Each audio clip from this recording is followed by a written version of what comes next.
Well, hey, look at this. It just started snowing. It's only been snowing for about, I don't know, maybe 5-10 minutes.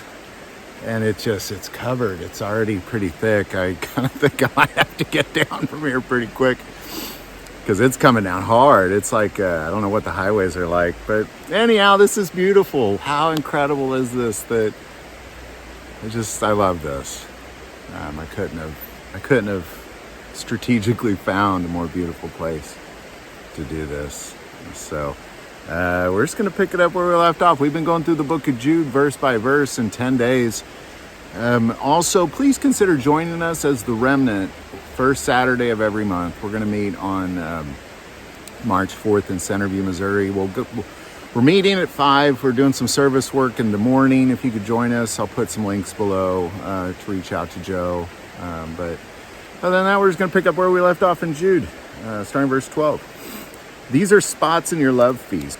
While they feast with you without fear, serving only themselves, they are clouds without water, carried about by the winds, late autumn trees without fruit, twice dead pulled up by the roots. Raging waves of the sea foaming up their own shame. Wandering stars, for whom is reserved the blackness of darkness. Now Enoch, the seventh from Adam, prophesied about these men, also saying, Behold, the Lord comes with 10,000 of his saints to execute judgment on all, to convict all who are ungodly among them of all their ungodly deeds which they have committed in an ungodly way, and of all the harsh things which ungodly sinners have spoken against them.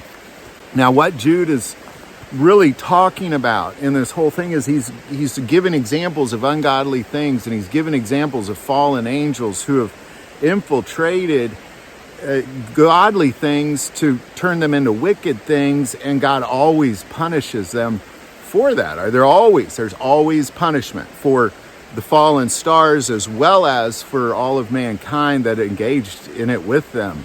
And a lot of these times, when people are possessed, they don't know they're possessed. But what he's saying here is like Enoch prophesied. And, some of this you're just going to have to get from the book of Enoch, because this is what he's referring to. He's not just referring to Enoch's prophecy, but also what John saw, which was Christ returning with his heavenly host to convict judgment on the earth. And now when Jude was written, Revelation had not been written at that point.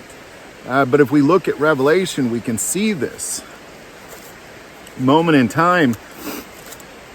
In Revelation 19, starting verse 11, Then I saw heaven opened, and behold, a white horse, and he who sat on him was called Faithful and True.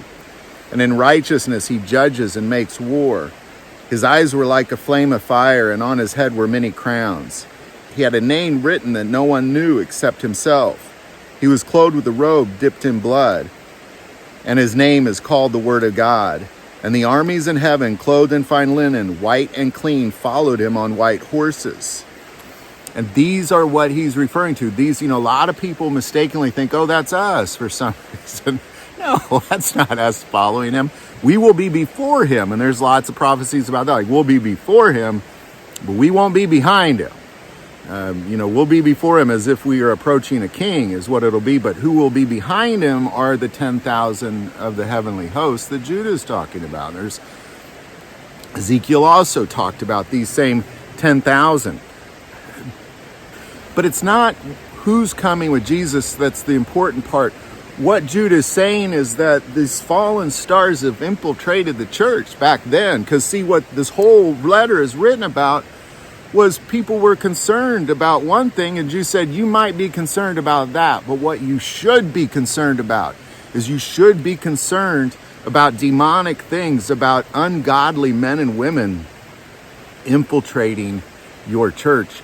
That's what you should be concerned about. And he gives so many examples of times that this has happened time and time again. And what God does is he destroys them every single time.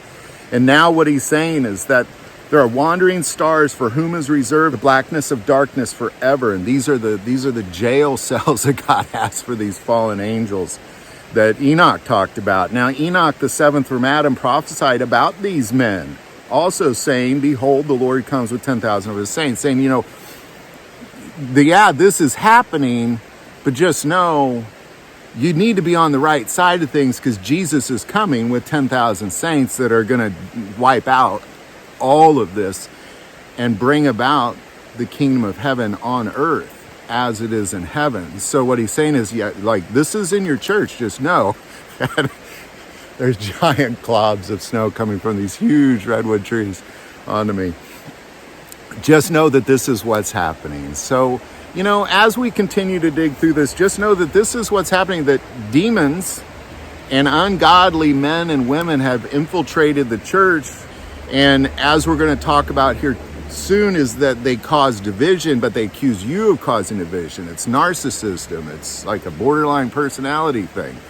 These are demonic things. Jesus would have said they're possessed by this demon, and he would have named them. Today we call it narcissism. And it's just this idea that you are causing division because you're pointing out the wrong. You're pointing out these demonic things in the church, but what's really happening is you're causing division is what you're doing. It's important, don't fall for that. They're causing division. It's a very narcissistic, it's a controlling thing that they do.